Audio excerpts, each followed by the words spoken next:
Cordial saludo, mi nombre es Esteban Riascos Gallego, estudiante del programa Licenciatura en Ciencias Sociales, adscrito a la Facultad de Educación de la Universidad del Quindío. El presente video se realiza con fines educativos, buscando investigar, pero también avanzar en el espacio académico currículo de las ciencias sociales, diseño y evaluación. Vamos a hablar sobre diversos temas como es la educación en Colombia, las metodologías que se aplican actualmente, además del pensamiento crítico y científico en la academia. Para ello, me acompaña aquí Luis Ángel Ramírez, estudiante de Administración de Negocios. Luis Ángel, bienvenido. Gracias, Esteban. Me presento. Como ya dijo mi compañero, me llamo Luis Ángel Ramírez Escalante, soy estudiante de la carrera de Administración de Negocios de la Facultad de Ciencias Económicas y Administrativas. Actualmente estoy cursando el noveno semestre y realizando mis prácticas y a la espera de las pasantías. Bueno, Luis, es muy interesante que pertenece a tu facultad, pero nos une la educación y ese saber interdisciplinario que no es ajeno a la investigación, en este caso de las ciencias sociales. Vamos a iniciar pues con las preguntas. ¿Cuál es el concepto que tienes sobre la educación en Colombia? Muy buena pregunta. El concepto de educación en Colombia yo la veo desde dos puntos de vista, desde el sector privado y el sector público. En el sector público encontramos una clara desventaja frente al sector privado, que es en la asignación y el recibimiento de recursos, ya que el Estado colombiano o los gobiernos, los diferentes gobiernos que ha tenido Colombia, no han hecho un presupuesto favorable a la educación, no han hecho una gran inversión en esta. Más bien se han concentrado en sectores como la guerra o sectores propiamente que no benefician ni la educación, ni la salud, ni las ciencias. Y acá encontramos realmente una real carencia en el Estado colombiano, en el diverso del país, donde vemos que la mayoría de la población pues, está concentrada en el centro del país, en las zonas andinas, en lo que es en Bogotá, Cundinamarca, Antioquia, Valle del Cauca, pero las zonas más alejadas como es el Chocó, la Guajira, el sur del país,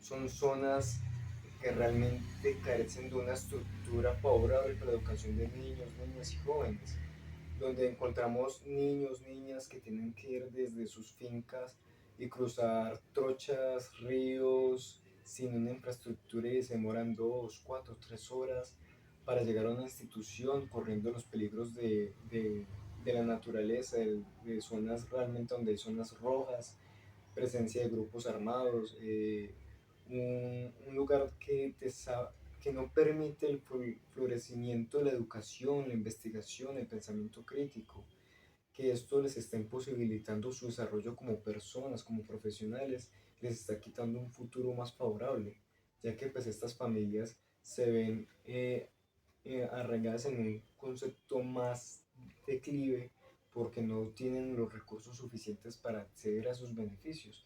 Ya la educación, si bien un, es un bien que debe tener cada persona, se está convirtiendo ya más bien en un lujo y en un recurso que no todos pueden acceder. A diferencia del sector privado, pues aunque existen personas que con esfuerzos llegan al sector privado, estos encuentran una mayor facilidad ya que ellos son los que brindan ese recurso a la institución. Entonces la institución ya se encuentra más bien como una forma de empresa. Entonces sí o sí tienen que garantizar esa calidad de ese servicio. Y el sector público no ofrece esa calidad, ya que el sistema público depende de lo que le dé el Estado y el Estado no tiene ni una estructura ni una organización que le brinde esos recursos suficientes para esas personas. Bien, Luis. Según la Constitución Política de 1991, eh, Colombia debe velar por la educación, es decir, que es un derecho fundamental que todos los colombianos nos eduquemos. Si tenemos en cuenta la geografía del país, vemos que hay zonas urbanas, hay zonas rurales y La zona rural específicamente tiene grandes retos o desafíos en el momento de la educación, pero no la zona rural, no solo la zona rural, también en las zonas urbanas se presenta esa falta de recursos físicos, pero también de personal. A veces no hay los docentes con el estudio necesario, se presenta que hay docentes de otras áreas enseñando materias de la cual no tienen conocimiento. Hay muchos vacíos en la educación colombiana y como bien lo decía Luis, se nota la desventaja de la educación privada a la cual acceden muy pocos y que se convierte en un lujo o privilegio, es decir, que no hemos avanzado mucho de cuando inició la educación que era para los hijos de los más poderosos, sino que esto va como en retroceso, diría yo, porque no estamos avanzando y el dinero que da el Estado, que destina a la educación, puede parecer poco, sí diría yo, y no se usa como es. Vamos a continuar. ¿Qué opina Luis sobre las metodologías aplicadas actualmente en la educación en Colombia? La metodología es una pregunta compleja, la verdad. Me gusta la pregunta.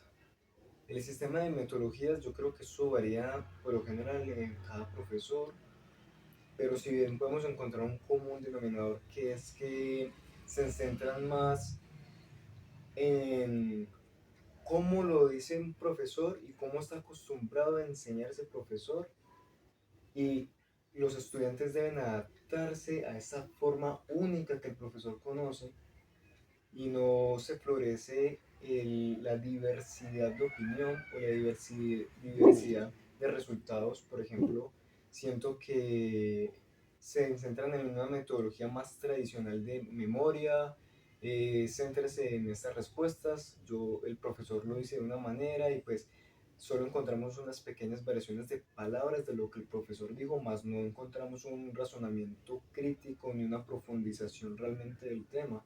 No encontramos realmente un estudiante que profundice en diferentes palabras, diferentes opiniones, o mejor dicho, una ruta distinta que lo lleve al mismo punto. Más bien es como la misma ruta, diferente color. Bien, Luis. Eh, Luis nos hablaba de una metodología tradicional y diría yo que en muchos establecimientos educativos, tanto públicos como privados, se presenta esto. Se ven todavía las clases magistrales, la clase donde el docente es el único que tiene la razón y se da poca participación a los estudiantes. Pero ahora la educación demanda de un estudiante que sea más activo. Eso es lo que se nos pide hoy, tanto en la virtualidad como en la presencialidad. Además, se habla de licenciaturas porque tiene un componente muy pedagógico, muy didáctico. El docente debe aprender a enseñar porque es un arte, realmente. Para eso en la universidad, en la Facultad de Educación se enseña esa parte.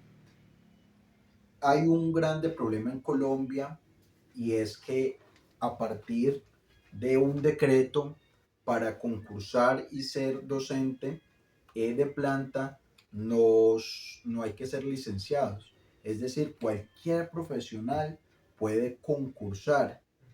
Ahí no se está midiendo la capacidad que tenga pedagógica, aunque si bien exigen unos diplomados, pero queda como ese vacío. Bueno, vamos a dar paso a la siguiente pregunta y es sobre el pensamiento crítico. ¿Cree que este se fomenta en Colombia, el pensamiento crítico y científico de manera especial en la academia? Uf, esta pregunta me gusta también, Álvaro. Todas son muy buenas preguntas. El pensamiento crítico en Colombia y científico. Para, Primero podemos empezar que lo que es el pensamiento crítico, la base científica, es cuestionar la propia base, ya que esta consiste en que la realidad cambia según el tiempo, esta varía, por ende no es absoluta.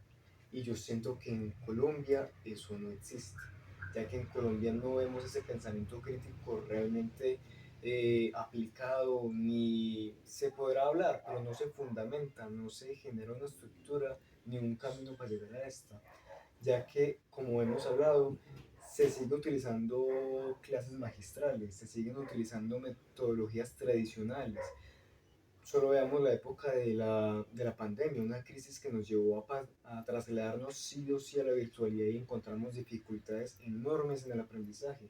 No era lo mismo estar concentrado en una pantalla, a tener un profesor en clase, y eso ya nos concierne nuevas dificultades, ya que entonces si no estamos realmente presentes en un área que consideremos de estudio, las personas no se están concentrando realmente en los temas y aún así están en las áreas de estudio y no están cuestionando el tema que están recibiendo.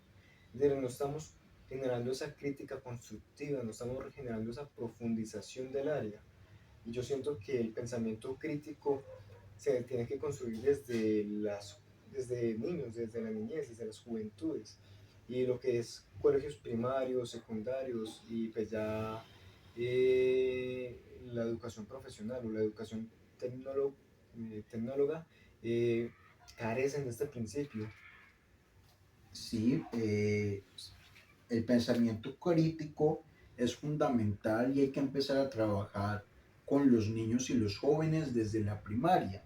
¿Y cómo se fomenta o se promueve? Está muy relacionado el pensamiento crítico con el saber científico, porque hay que buscar que los niños sean investigadores, que se interesen por todas las cosas, que haya espacio a la duda y, como se habla ahora en la posmodernidad, que hayan diversas verdades.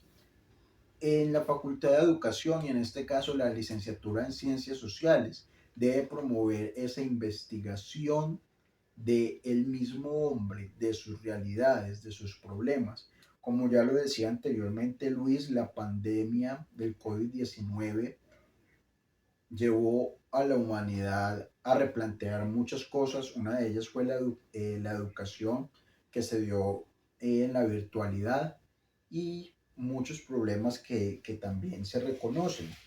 Cuando hablamos de ciencia es ese saber que en cada facultad, que en cada programa debe haber, porque el mundo está en constante evolución y el conocimiento también. Si bien, en mi opinión, Colombia no motiva la investigación científica y el pensamiento crítico es muy censurado, tanto en las universidades públicas como en las universidades privadas. Además, el pensum académico, el currículo, se diseña de tal forma que esté a favor del gobierno del momento.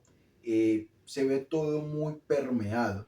Ejemplo de ello es la prueba Saber, que en el ámbito de ciencias sociales, de lectura crítica, muchas veces se habla de temas políticos.